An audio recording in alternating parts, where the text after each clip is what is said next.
નમસ્કાર મિત્રો, સ્વાગત છે તમારું અમારી ડિજિટલ મિત્ર યુટ્યુબ ચેનલમાં.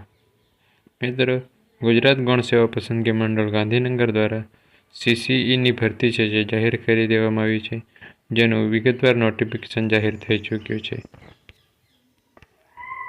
ગુજરાત ગૌણ સેવા પસંદગી મંડળ દ્વારા CCE ગ્રુપ A અને CCE ગ્રુપ B ની સંયુક્ત ભરતી 5370ની જાહેર કરી છે, જેમાં ગ્રુપ A અને ગ્રુપ B એમ બંને વિભાગમાં વહેંચવામાં આવી છે.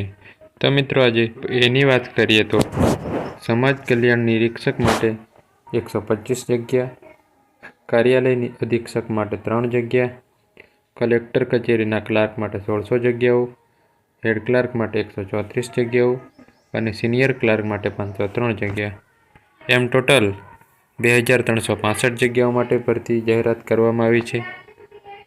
ત્યારબાદ મિત્રો આપણે ગ્રુપ બીની વાત કરીશું, જેમાં ગ્રુપ બીમાં જુનિયર ક્લાર્ક માટે 3005 જગ્યાની જાહેરાત કરવામાં આવી છે. મિત્રો, આ ભરતી માટે તમારે ઉમેદવારી નોંધાવવા માટે ઓજસ ગુજરાતની ઓફિશિયલ વેબસાઇટ પર તમારે ઓનલાઈન ફોર્મ ભરવાનું છે, જેની લિંક નોટિફિકેશનમાં તમને આપેલી છે. ojas.gujarat.government.in પર તમારે તારીખ 5/2/2026થી લઈ 20/2/2026 સુધી તમે ફોર્મ ભરી શકશો.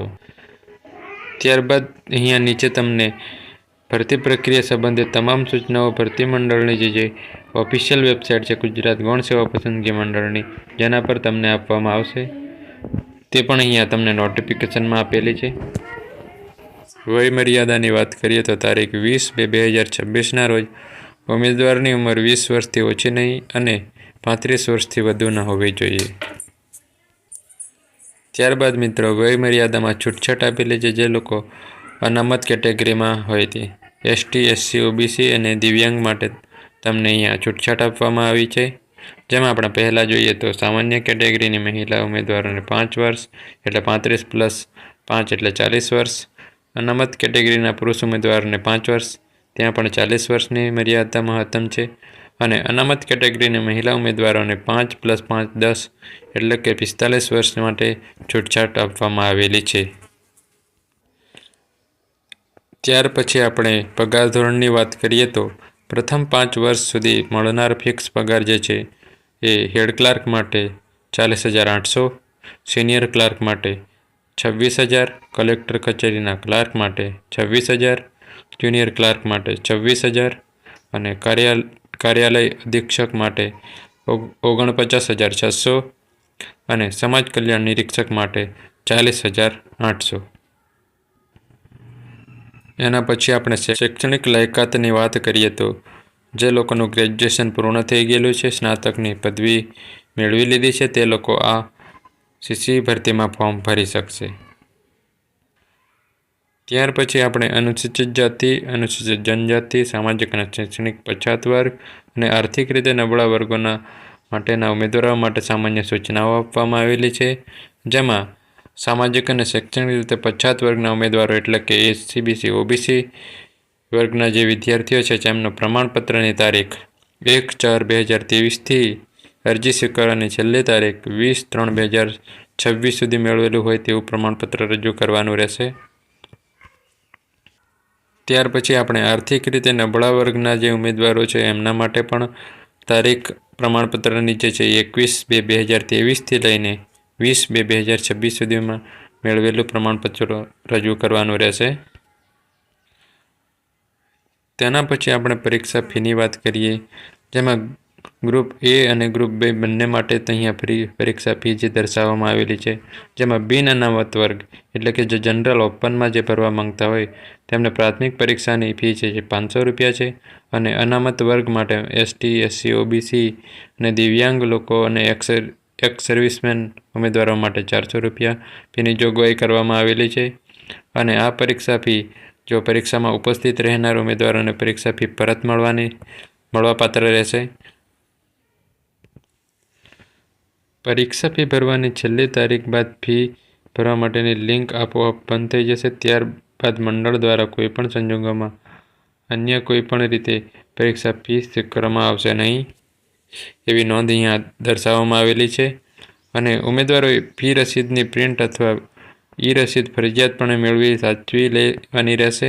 જો ફી રસીદ જનરેટ ના થઈ હોય તો અરજી માટેની ફી ભરાયેલી ગણાશે નહીં અને જ્યાં સુધી ફી ભરાયેલી નહીં હોય ત્યાં સુધી ઉમેદવારની અરજી માન્ય ગણાશે નહીં.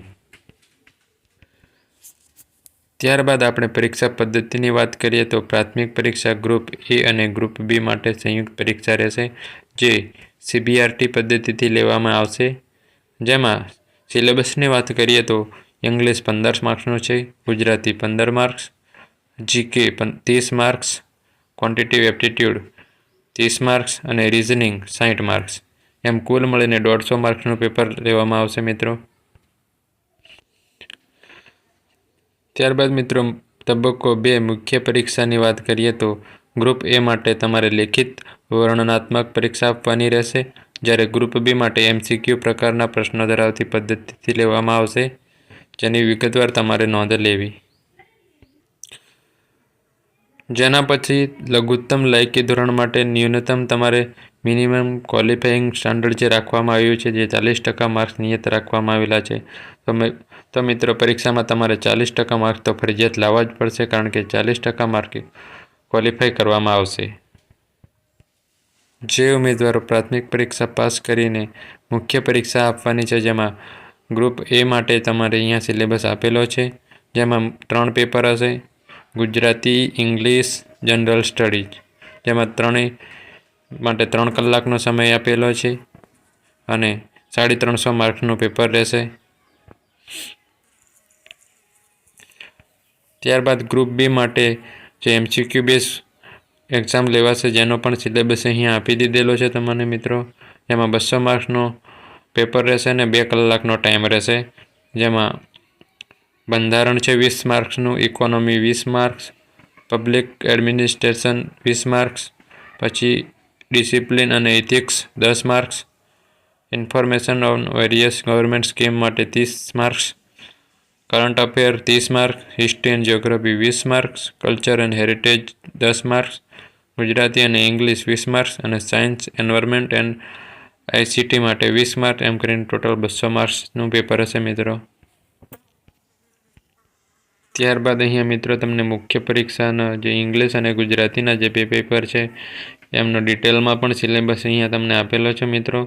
આવી જ રીતે સરકારી ભરતીની માહિતી મેળવવા માટે અમારી ડિજિટલ મિત્ર YouTube ચેનલ સબસ્ક્રાઈબ કરો અને આ વિડીયો સારો લાગ્યો હોય અને વિડીયોમાં લગતી માહિતી તમને સારી લાગી હોય તો વિડીયોને લાઈક કરજો. જય હિન્દ, જય ભારત.